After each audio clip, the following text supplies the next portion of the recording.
નમસ્કાર. ધોરણ 12 વિષય અર્થશાસ્ત્ર.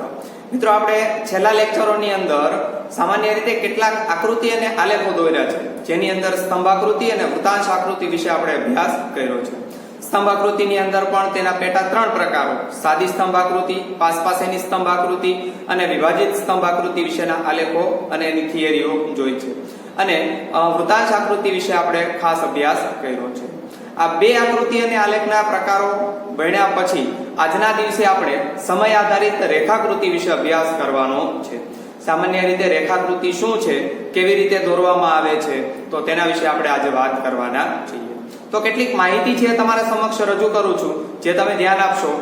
સામાન્ય રીતે નામની સામે જ એનો અર્થ રહેલો છે સમય આધારિત રેખાકૃતિ. સમયને ધ્યાનમાં રાખીને રેખાઓ દ્વારા જે આકૃતિ કે આલેખ તૈયાર થાય અથવા તો જે ચિત્ર તૈયાર થાય તેને સમય આધારિત રેખાકૃતિ તરીકે ઓળખવામાં આવે છે. મિત્રો, આપણે વસ્તી છે એના વિશે અભ્યાસ કર્યો હતો. સામાન્ય રીતે 2001 ની અંદર ભારતની કુલ વસ્તી 102 કરોડની વસ્તી છે, 102.7 કરોડની, અને 2011 ની અંદર 121.02 કરોડની વસ્તી. સામાન્ય રીતે જે રેખાકૃતિ તૈયાર કરવામાં આવે છે એ રેખાકૃતિની અંદર બે બિંદુઓ વચ્ચેનો ઢાળ કયા પ્રકારનો છે તેના વિશેની વાત કરવામાં આવે છે. બે બિંદુઓ જેને આપણે કહીએ છીએ ચલ. શું કહીએ છીએ? ચલ. સામાન્ય રીતે બે ચલ વચ્ચેનો સંબંધ કેવો છે, તો જો તેની માહિતી જોતી હોય તો એ આપણને સમય આધારિત રેખાકૃતિ દ્વારા પ્રાપ્ત થાય છે. ઉદાહરણ તરીકે એક આલેખ છે તૈયાર કરવામાં આવે. ઈસવીસન 2001 ની અંદર ભારતની કુલ વસ્તી 102 કરોડની હતી, જ્યારે 2011 ની અંદર ભારતની કુલ વસ્તી 121 કરોડની થાય છે. તો સામાન્ય રીતે એક ચલ અને બીજા ચલ વચ્ચે કયા પ્રકારનો સંબંધ છે, તો આવી તમે એક આકૃતિ શીખી ગયા છો ધોરણ 11 ની અંદર. સામાન્ય રીતે જે રેખા ડાબી બાજુથી જમણી બાજુ પરંતુ નીચેથી ઉપર તરફ જતી હોય તો આ ઢાળ કેવો કહેવાય? ધન ઢાળ છે. કેવો ઢાળ કહેવામાં આવે છે? ધન ઢાળ તરીકે ઓળખવામાં આવે છે. એ જ રીતે જો ડાબી બાજુથી જમણી બાજુ પણ ઉપરથી નીચે તરફ જો રેખા જતી હોય તો એને કહેવામાં આવે છે ઋણ ઢાળ. શું કહેવાય છે? ઋણ ઢાળ. તો બે ચલ વચ્ચે કયા પ્રકારનો સંબંધ છે તે જાણવા માટે સામાન્ય રીતે સમય આધારિત રેખાકૃતિનો અભ્યાસ કરવામાં આવે છે. ઉદાહરણ તરીકે તમે માંગ અને પુરવઠાનું યુનિટ છે શીખી ગયા છો. આ પ્રકારની એક માંગની રેખા પણ છે, જેને આપણે કહેવામાં આવે છે ઋણ ઢાળ, ડાબીથી જમણી, ઉપરથી નીચે, જ્યાં તમે જોઈ શકો છો. અને એક આ પ્રકારની પણ રેખા છે જે ઢંઢાળ દર્શાવે છે, જે સામાન્ય રીતે ડાબીથી જમણી પરંતુ નીચેથી ઉપર તરફ થતી જોવા મળે છે. તો આ છે ઋણ ઢાળ, આ છે ધન ઢાળ, આ છે માંગ રેખા, આ છે પુરવઠા રેખા. તો આ માંગ રેખા અને પુરવઠા રેખા એક પ્રકારની સમય આધારિત રેખાકૃતિની આકૃતિ અથવા તો ઉદાહરણ તરીકે તમે જોઈ શકો છો. ઓકે, તો સામાન્ય રીતે રેખાકૃતિ બે ચલ વચ્ચે સંબંધોની રેખા અને તેનો ઢાળ દર્શાવે છે. રેખા માંગ રેખા અને પુરવઠા રેખા તે સમય આધારિત રેખાકૃતિના ઉદાહરણો છે. આ પ્રકારની આકૃતિમાં સ્વતંત્ર ચલ x ધરી પર અને પરતંત્ર ચલ y ધરી પર દર્શાવવામાં આવે છે. આપણે જેમ શીખ્યા છીએ તેમ સ્વતંત્ર ચલ છે x ધરી ઉપર અને પરતંત્ર ચલ છે એ y ધરી પર દર્શાવવામાં આવે છે. સમયના સંદર્ભમાં કોઈ પણ એક ચલના સ્વયં સ્પષ્ટ વલણો દર્શાવતી આકૃતિ અર્થશાસ્ત્રમાં વારંવાર વપરાય છે. દાખલા તરીકે વિવિધ વર્ષોની વસ્તીની સંખ્યા, વિવિધ વર્ષોમાં ફુગાવાનો દર, વિવિધ વર્ષોમાં સાક્ષરતાનો દર, વિવિધ વર્ષોની અંદર ગરીબીનો દર. આ બધા જ પ્રકારના ઉદાહરણો શેના છે? તો કે સમય આધારિત રેખાકૃતિ દ્વારા પ્રસ્થાપિત કરી શકાય. આ બધા જ પ્રકારના એના ઉદાહરણો છે. તો મિત્રો, આજના દિવસે આપણે પ્રત્યક્ષ સમય આધારિત રેખાકૃતિ વિશે અભ્યાસ કરવાનો છે. તો તમારી પાસે એક આલેખ હોવો જોઈએ. આલેખ છે એની અંદર આપણે સમય આધારિત રેખાકૃતિ છે દોરવાની છે. કેવી રીતે દોરાય તો એના વિશે આપણે આજે વાત કરશું. ઓકે, તો તમારી પાસે જે આલેખ છે એ આલેખ પેન્સિલ, રબર આટલી વસ્તુ છે કાઢી રાખો, એક સ્કેલ કાઢી રાખો, જેથી કરીને આપણે સરળતાથી આલેખ છે દોરી શકીએ. ઓકે, આટલી વસ્તુ કાઢ્યા પછી સામાન્ય રીતે તમે x ધરી અને y ધરી આ બે વસ્તુઓ કેવી રીતે દોરવી એ તમને ધ્યાનમાં છે. તો x ધરી અને y ધરી છે એ તમે દોરી નાખો. ઓકે, તો x ધરી અને y ધરી છે જ્યારે દોરો છો તો સૌથી પહેલા આપણે આલેખ છે વ્યવસ્થિત દેખાય એટલા માટે આપણે એની પ્રોસેસ કરીએ છીએ. ઓકે, તો હવે તમે આલેખ છે વ્યવસ્થિત જોઈ શકો છો. સામાન્ય રીતે x ધરી અને y ધરી છે આપણે ગાળીએ છીએ. ઓકે, 2 સેમી નું અંતર છોડીને y ધરી અને x ધરી છે ગાળો.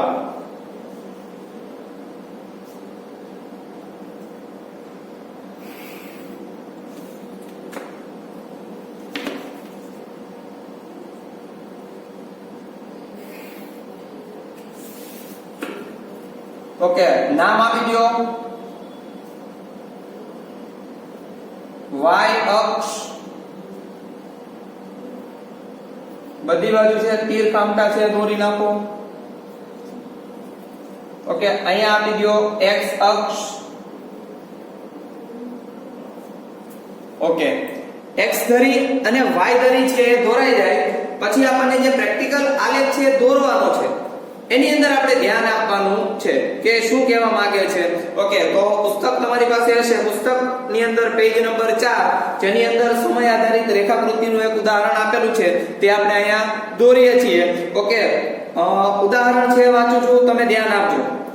કોષ્ટક 1.4 ઈસવીસન 1951 થી ભારતમાં વસ્તી વૃદ્ધિના દરની ટકાવારી આપેલી છે, જેની અંદર ઈસવીસન 1951 થી 61 61 થી 71 71 થી 81 81 થી 91 અને 91 થી 2001 2001 થી 2011 સુધી વસ્તી છે એ કેટલી રહેલી છે તો એનો દર આપેલો છે, જેની અંદર સામાન્ય રીતે ટકાવારીની અંદર આ વૃદ્ધિ દર આપેલો છે. ઈસવીસન 1951 થી 61 ની અંદર 21.64% છે વસ્તી વૃદ્ધિનો દર દર્શાવે છે. 61 71 ની અંદર 24.80, 1971-81 માં 24.66, 81-91 ની અંદર 23.87, 1991 થી 2001 માં 21.54 અને 2001-2011 ની અંદર 17.64. આ છે વસ્તી વૃદ્ધિના દરની ટકાવારી આપેલી છે. ઓકે, આપણે કહ્યું છે આની અંદર કે સમય આધારિત રેખાકૃતિ તૈયાર કરો. ઓકે, તો આપણે સૌથી પહેલા સૌથી નાનો અંક અને સૌથી મોટો અંક છે જાણી લેવો પડે. સૌથી મોટો અંક આપણને આપેલો છે 24.80 અને સૌથી નાનો અંક આપેલો છે 17.64. હવે જે આકૃતિ તૈયાર કરવાની છે તો આપણે જે આકૃતિ તૈયાર કરીએ છીએ વ્યવસ્થિત લાગે એટલા માટે સામાન્ય રીતે આપણે એનું ચોક્કસ માપ છે લેવું પડશે, જેથી કરીને આલેખ છે વ્યવસ્થિત તૈયાર થાય. ઓકે, તો સૌથી પહેલા તમે જે x ધરી અને y ધરીની અંદર માહિતી દર્શાવવાના છો એ માહિતી કેવી રીતે દર્શાવશો તો એમાં આપણે સ્વતંત્ર ચલ અને પરતંત્ર ચલ બંને વસ્તુ અલગ તારવીએ છીએ. સ્વતંત્ર ચલ કયો છે આની અંદર તો કે સમયગાળો આપેલો છે. પરતંત્ર ચલ કયો આપેલો છે તો કે ટકાવારી, વસ્તી વૃદ્ધિના દરની ટકાવારી આપેલી છે. ઓકે, તો સૌથી પહેલા એને આપણે લખીએ છીએ. ચાલો, સ્વતંત્ર ચલ અહીંયા આપેલું છે સમયગાળો, તો અહીં લખવાનું સમયગાળો. ચાલો, એના પછી આપણને પરતંત્ર ચલની માહિતી આપેલી છે કે વસ્તી વૃદ્ધિ દર. ઓકે, તો y અક્ષ ઉપર તમે વસ્તી વૃદ્ધિ દર છે લખી નાખો. વસ્તી વૃદ્ધિ દર શેમાં આપેલો છે તો કે ટકામાં, તો લખવાનું ટકામાં. માથાના ટકામાં નહીં, અહીંયા લખવાનું છે ટકામાં. અહીંયા સાહેબ તમે આડે આવી ગયા, તમારો ટકો દેખાય છે એવું ન કરતા. ઓકે, તો વસ્તી વૃદ્ધિનો દર આપણને આપેલો છે. ચાલો, હવે સૌથી પહેલા આપણે x અક્ષ અને y અક્ષ ઉપર આપણે માહિતી છે પ્રસ્થાપિત કરીએ છીએ. સૌથી પહેલા આપણે y અક્ષ ઉપર માહિતી પ્રસ્થાપિત કરીએ છીએ. આલેખ છે વ્યવસ્થિત તૈયાર થાય એટલા માટે આપણે 2 સેમીએ 5 નું અંતર લઈએ છીએ. કેટલી સેમીએ? 2 સેમીએ 5 નું અંતર લઈએ. જો તમે 1 સેમી બરાબર 5 લ્યો તો 30 સુધી જ માહિતી લંબાવવાની છે ને 25 સુધી. તો 30 સુધી કે 25 સુધી માહિતી લંબાવો તો 6 લાઈનમાં પૂરું થઈ જાય છે, પરંતુ આલેખ છે વ્યવસ્થિત બને એટલા માટે આપણે 2 સેમી બરાબર કેટલા લઈએ છીએ? 5 લઈએ છીએ. ઓકે, એની પછી બીજા 2 સેમી બરાબર 10 ની માહિતી, ત્રીજા 2 સેમી બરાબર 15, 20, 25 અને 30. ઓકે, તો તમારી સમક્ષ છે 20 લાઈન ની અંદર સામાન્ય રીતે આ માહિતી છે તૈયાર થશે. 2 4 6 8 10 12 સોરી 12 લાઈન ની અંદર તમારી માહિતી છે તૈયાર થશે. ઓકે, ચાલો એના પછી હવે આપણે દર્શાવવાનું છે સમયગાળો, જે આપણે x ધરી પર દર્શાવવાનો છે. તો સમયગાળો આપેલો છે ઈસવીસન 1951 થી 61. તો દરેક 2 સેમીના અંતરે પણ તમે લઈ શકો છો અને સામાન્ય રીતે દરેક 1 સેમીના અંતરે પણ તમે લઈ શકો છો. આપણે 2 સેમીના અંતરે છે લઈએ છીએ. ઓકે, દરેક 2 સેમીએ છે કાપો મારવાનો છે.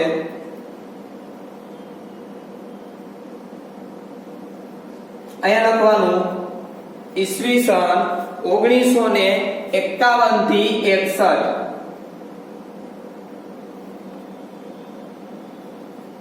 ઓગણીસો 61 થી 71, 1971 થી 81, 1981 થી 91, 1991 થી 2001 અને 2001 થી 2011. ઓકે, આ રીતે આપણે માહિતી છે દર્શાવી છે. ચાલો, આટલી માહિતી છે એ તમારા આલેખ પત્રની અંદર દર્શાવી દેવાની. આ માહિતી દર્શાવાઈ ગયા બાદ હવે જે આપણને માહિતી આપી છે એ માહિતી શું કરીએ છીએ? આલેખની અંદર મૂકીએ છીએ.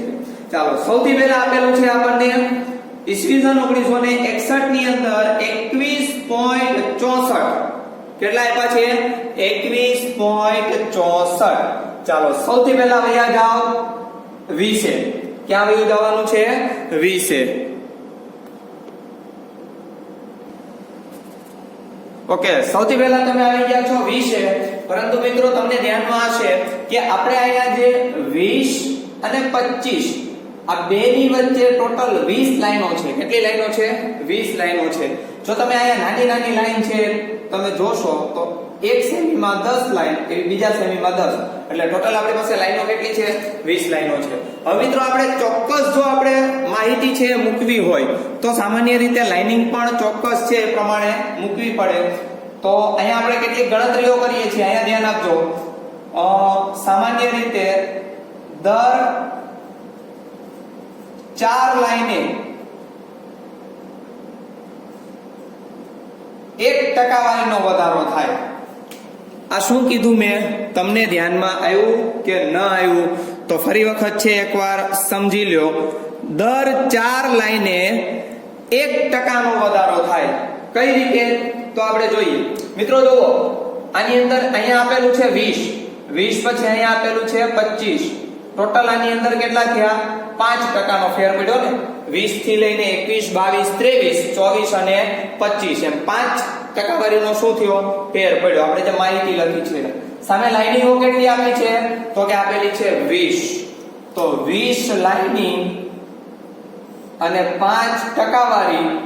તો આ જે 4 ભાગાકાર કરો છો 5 ચોકુ 20, આ જે 4 આવ્યા ઈ દર 4 લાઈને 1% નો વધારો દર્શાવે છે. શું દર્શાવે છે? દર 4 લાઈને 1% નો વધારો દર્શાવે છે. તો હવે દર 4 લાઈને આપણે શું કરવું પડે? 1% નો વધારો દર્શાવવો પડે.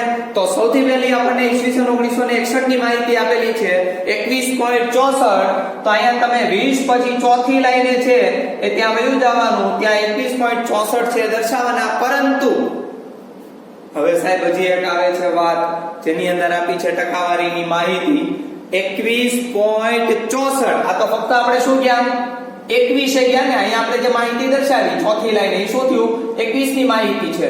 હવે 0.64 લાવવા માટે તો તો જ્યાં 21.64 આપ્યું છે કોની નજીક છે 75 ની નજીક છે તો 0.75 ની નજીક છે એટલે અહીંથી આપણે ત્રીજી લાઈને વયું જવાનું 1 2 અને 3 એટલે છઠ્ઠી લાઈને આપણે 1 2 અને 3 સાતમી લાઈને આપણે માહિતી છે દર્શાવવાની કેની 21.64 પછી આપણે જો હજી એક લાઈન જઈએ તો 22 આવી જાય ને તો 0.64 છે 75 ની નજીક છે એટલા માટે શું કરવાનું તો કે ત્રીજી લાઈન આપણે આગળ વધી જવાની પછી જો સીધા 22 આપ્યા હોય તો આપણે ચોથી લાઈને દર્શાવવાનું ત્યારે આપણે 22 એ પહોંચીએ છીએ ઓકે તો અહીંયા ચાર લાઈન પછી 1 2 અને 3 એટલે 5 પછીની બે લાઈન એટલે સાતમી લાઈને તમારે ટપકું કરવાનું છે શું કરવાનું છે ટપકું કરવાનું છે આવું શા માટે તો આપણે દોરીએ છીએ રેખાકૃતિ હવે આ એક ચલની માહિતી આપણે દર્શાવી છે વધારાના જે ટપકા થયા છે આપણે ચેકી નાખીએ છીએ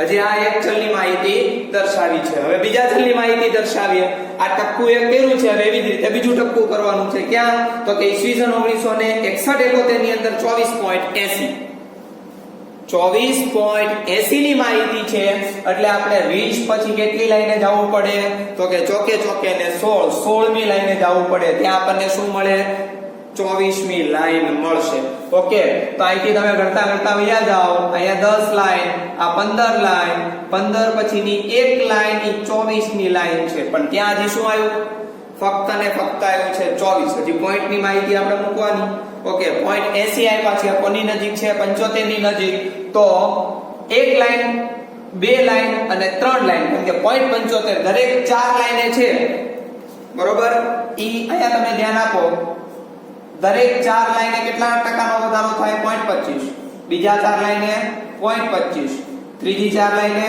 0.25 અને ચોથી ચાર લાઈને 0.25 આ 25 નો જે વધારો થાય છે આ ચાર લાઈન ભેગી થાય એટલે કેટલા ટકાનો વધારો થાય 1% નો વધારો થાય છે ઓકે તો 0.25 0.80 આપ્યા છે તો આપણે કેટલામી લાઈને જવું પડશે ત્રીજી લાઈને કેમ કે કોની નજીક છે 0.25 ની નજીક છે ઓકે 75 ની નજીક છે સોરી તો અહીંયા આપણે ત્રીજી લાઈને જઈએ છીએ ત્યાં આપણે દર્શાવીએ છીએ 24.80 બાકીના જે વધારાના ટકા છે એ આપણે અહીંયા કરી નાખીએ છીએ ઇરેઝ ઓકે એના પછી આપણે દર્શાવવાનું છે ઈસવીસન 1971-81 ની અંદર 24.66 છે કોની નજીક છે તો કે 75 ની નજીક છે તો સૌથી પહેલા આપણે લખવાની માહિતી કેટલી આપી છે 24.66 24 એ વયું જવાનું તો અહીંયા ત્રીજી લાઈને 16મી લાઈન અને પછી 0.66 એટલે ત્રીજી લાઈન તો 25 નું જ્યાં માહિતી દર્શાવી એના કરતા એક લાઈન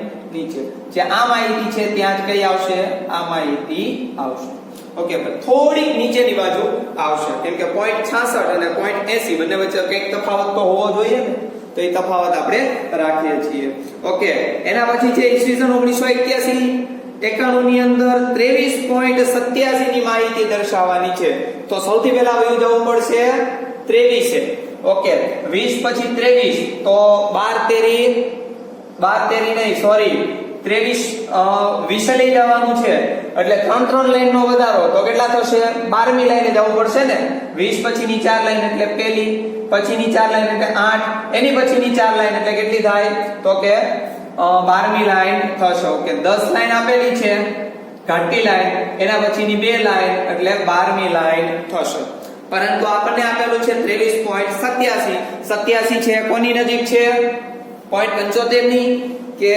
24 ની નજીક છે તો કે 0.75 ની નજીક છે એટલે આપણે ત્રીજી લાઈને છે વયું જવું પડશે આ 12 પછી 3 લાઈન એટલે 15મી લાઈને છે આપણે જવાનું રહેશે ઓકે તો અહીંયા આપણે દર્શાવીએ છીએ 23.87 ઓકે બીજી જે આપણે માહિતી અહીંયા લખી છે એ આપણે શું કરીએ છીએ ઇરેઝ કરતા જઈએ ઓકે એના પછી 21.64 હવે ઈસવીસન 1991-2001 ની અંદર 21.54 આપેલું છે તો સૌથી પહેલા આપણે 21 જ આવવું પડશે 20 પછી 21 ક્યાં આવશે ચોથી લાઈને આવશે ઓકે ત્યાં આવી ગયા આપણે ચોથી લાઈને એની પછી 0.54 આપ્યું છે 0.54 50 ની નજીક છે 0.50 ની તો 0.50 એટલે બીજી લાઈન એટલે આપણે જવાનું છે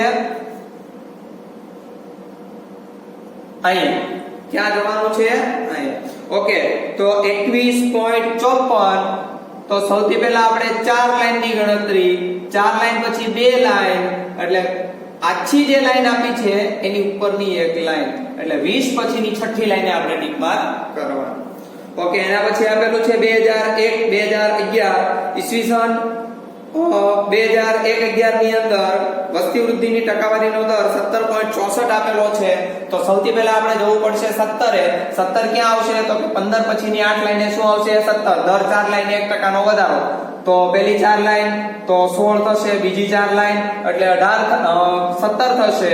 તો 8મી લાઈને આપણે જવાનું છે 2001-11 ની અંદર, અહીંયા 15 ની પછી 8મી લાઈન એટલે આવશે અહીંયા શું?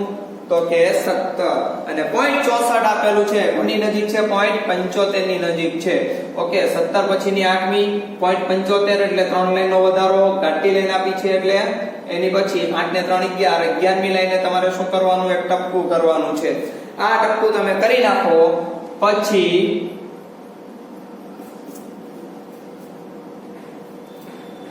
ફક્ત બિંદુઓ બતાય છે. શું બતાય છે?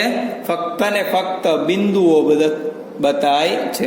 અને ઘણાને તો જો દેખાતું નહીં હોય, ક્લિયરિટી ઓછી હશે ને તો સાહેબ આમાં ટપકા નથી દેખાતા, શું કરશું અમે? તો હવે આપણે કરવાની છે સમય આધારિત રેખાકૃતિ. શું દોરવાની છે? સમય આધારિત રેખાકૃતિ. તો સમય આધારિત રેખાકૃતિની અંદર રેખાકૃતિ છે એટલે રેખા દોરવી પડશે. જ્યાં જ્યાં તમારે ટપકા થયા છે ત્યાં તમારે શું કરવાની? લાઇનિંગ છે ગાળી નાખવાની. ઓકે, ઈસવીસન 1951-61 ની થી લઈને 1961-71 ની અંદર 2 ટપકા જે આવે છે ત્યાં 2 ટપકાને જોડતી એક લાઈન, જેને આપણે કહીએ છીએ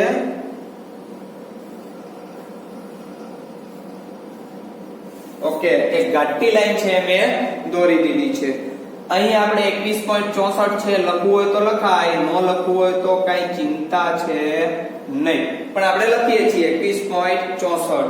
બીજું ચલ જે આપેલું છે તેની અંદર આપેલું છે 24.80, અહીંયા દર્શાવવાનું છે 24.80, જેથી કરીને આપણને માહિતી છે ધ્યાનમાં રહે. એની પછી 24.66. હવે બીજું ચલ અને ત્રીજું ચલ જોડતી કડી એ આપણે દોરીએ છીએ.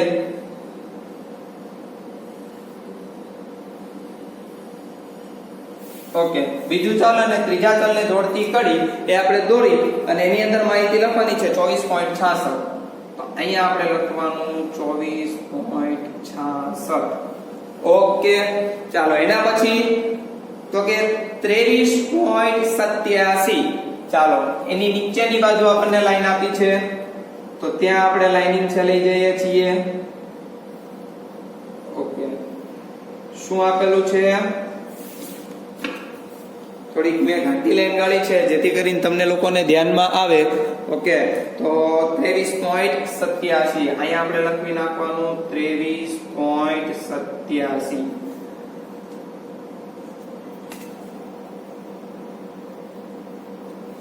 ઓકે, એના પછી તો કે 21.64 અને 17.64 બંનેને છે લાઈન ની અંદર દોરવાની છે. ઓકે, હું તમારી સમક્ષ છે અહીંયા દોરું છું. બે ચલ ને જોડતી કડી એ આપણે અહીંયા ગાળવાની છે.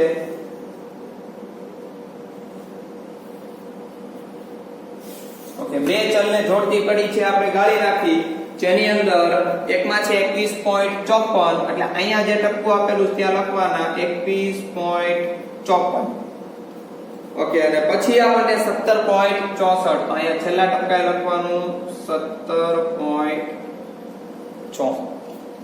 ઓકે, આટલી વસ્તુ છે ગણાઈ જાય પછી તમે જોઈ શકો છો એક આલેખ તૈયાર થાય છે.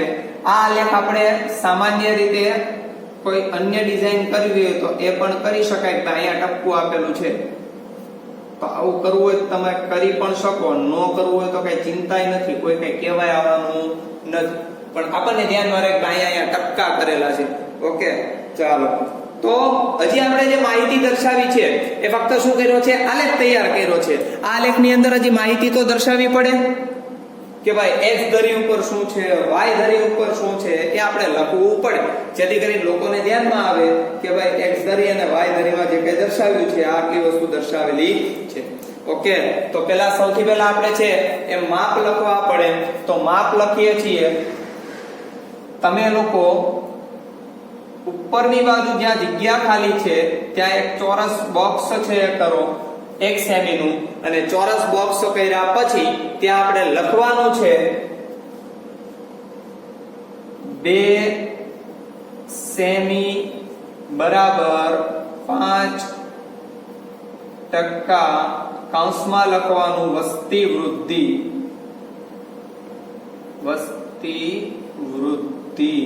ઓકે, આવું આપણે શું કામ લખ્યું? તો લોકોને ખબર પડે કે ભાઈ વસ્તી વૃદ્ધિમાં દર 2 સેમી કેટલાનો વધારો થાય છે? તો કે 5 સેમીનો 5% વાળીનો વધારો થાય છે.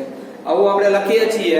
અહીંયા તમે 1 સેમી બરાબર 2.5%, પણ આપણે પોઈન્ટમાં નથી દર્શાવવું, એટલા માટે આપણે સીધું શું લખ્યું? તો કે 1 સેમી બરાબર 5% નો વધારો. ઓકે, એટલી વસ્તુ આપણે લખી છે. તો વિડિયો પોઝ કરીને તમે સામાન્ય રીતે છે આટલી માહિતી છે લખી નાખો. આ આલેખ છે તમે દોરી નાખો, જેથી કરીને તમને લોકોને ધ્યાનમાં આવે. ઓકે, વિડિયો પોઝ કરીને તમે આ માહિતી છે લખી નાખી હશે. તો આજના દિવસે આપણે સામાન્ય રીતે રેખાકૃતિ કઈ રીતે દોરવી જોઈએ તેના અંગેની માહિતી શીખ્યા છીએ. ગમે ત્યારે જ્યારે તમે આલેખ દોરો રેખાકૃતિનો, તો તમે કોઈ પણ પ્રમાણે છે માપ છે લઈ શકો છો, પણ આકૃતિને ધ્યાનમાં રાખીને હંમેશા આપણે શું લેવું જોઈએ? માહિતીને ધ્યાનમાં રાખીને માપ છે લેવું જોઈએ, જેથી કરીને આલેખ છે કેવો બને? તો કે વ્યવસ્થિત બને, યોગ્ય કદનો બને. ઘણી વખત આલેખ છે નાનો બની જાય તો એવું પણ ન થાય, ઘણી વખત છે આલેખ ખૂબ મોટો થઈ જાય છે તો એવું પણ ન થાય. યોગ્ય કદનો આલેખ બને એ પ્રમાણે તમારે માહિતી છે પ્રસ્થાપિત કરવી જોઈએ. સામાન્ય રીતે રેખાકૃતિ છે એ ખૂબ જ ઓછો પૂછાતો આલેખ છે. પરીક્ષાની અંદર છે આ આલેખ છે લગભગ બહુ ઓછો પૂછાય છે. આપણે સ્તંભાકૃતિની વધારે પ્રેક્ટિસ કરવાની, જેથી કરીને આપણને ધ્યાનમાં આવશે. બરોબર, આ માહિતીને તમે સામાન્ય રીતે સ્તંભાકૃતિની અંદર પણ દર્શાવી શકો છો. તો પરંતુ આપણને જ્યારે રેખાકૃતિ આપેલી હોય અથવા તો રેખાકૃતિમાં માહિતી છે દર્શાવવો, તો ત્યારે આપણે હંમેશા રેખાકૃતિમાં જ દર્શાવવી પડે છે. ઓકે, તો સામાન્ય રીતે આજના દિવસે આપણે જે કઈ સમય આધારિત રેખાકૃતિ શીખ્યા છીએ તો એનો તમે અભ્યાસ કરજો. કોઈ પણ પ્રકારની માહિતી છે જો ન પૂછાય તો તમે મને ગમે ત્યારે કોલ કરીને છે પૂછી શકો છો. આભાર.